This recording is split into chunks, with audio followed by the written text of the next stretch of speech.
Hi guys, how's it going? James here. Before we start this video, I want to briefly talk to you about a project that I've been involved in.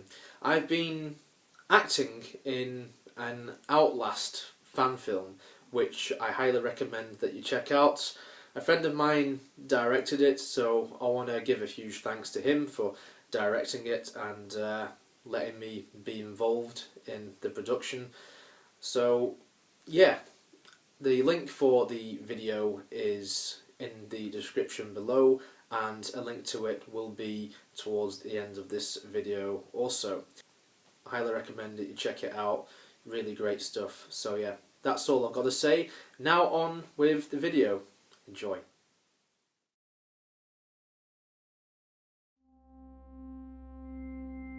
Outlast is a game which I've touched upon before on this channel. I've shown you basically the first 15 or so minutes of me playing the game.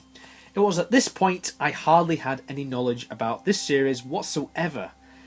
Both this game and Outlast 2 are now on the Nintendo Switch, so naturally you may have probably guessed how much I love this system, as the last few reviews I've been on Nintendo Switch games. So yeah, I bought this and Outlast 2, and I've played a bit more of this, and I've got to say the combination of this series and the Nintendo Switch is a good thing. Now all we need are all of the good Resident Evil games to come over to the console now, and then we're all sorted. Oh wait, they are coming to the console. Well, my life is complete. After playing more of the game, I discovered a few pretty fucked up things about this psychiatric hospital.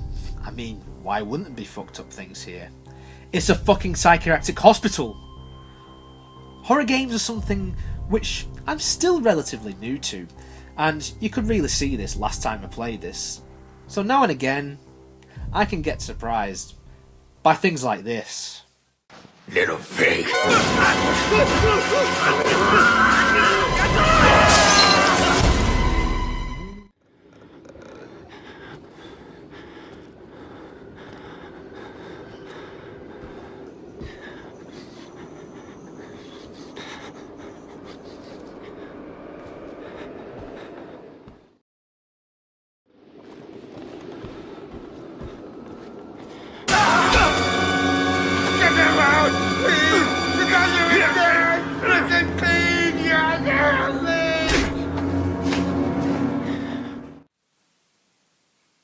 Holy shit.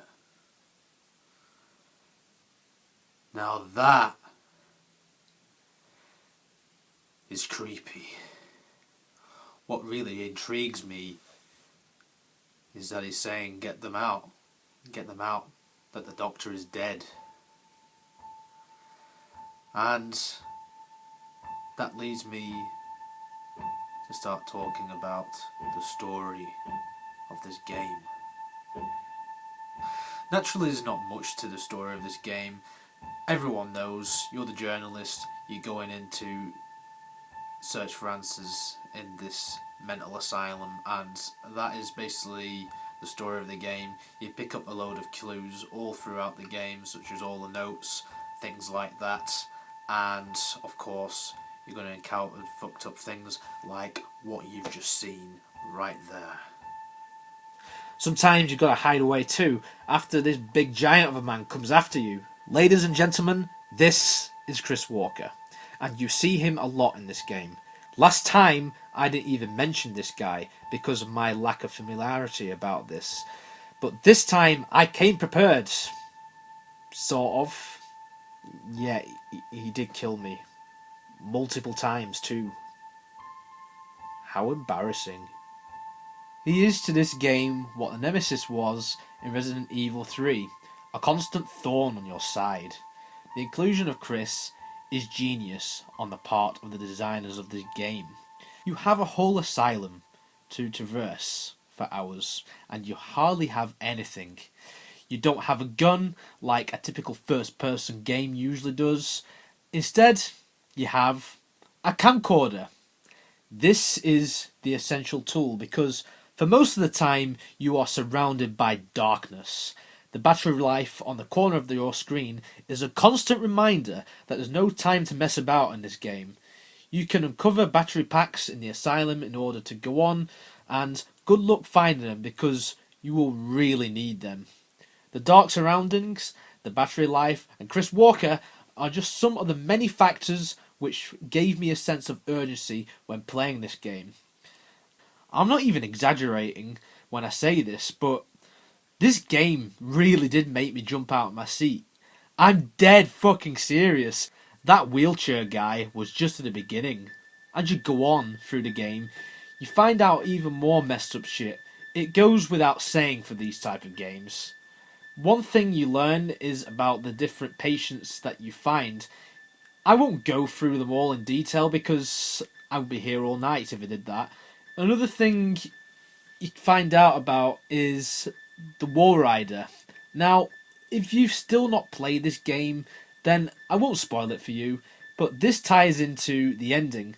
The one thing I can say about the Walrider is that it's this entity which is probably the big reason for all of this disturbance in Mount Massive Asylum.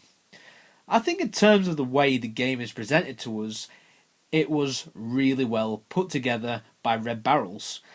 This being the first game, there was certainly a lot of lore that could be learned here by looking around the asylum, and it was certainly added to with the expansions later on and the sequel, Outlast 2.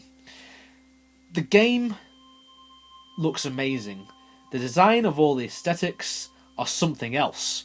These things, along with the story, the eerie soundtrack, and the never-ending jump scare moments, make this one of the best games ever from a horror genre.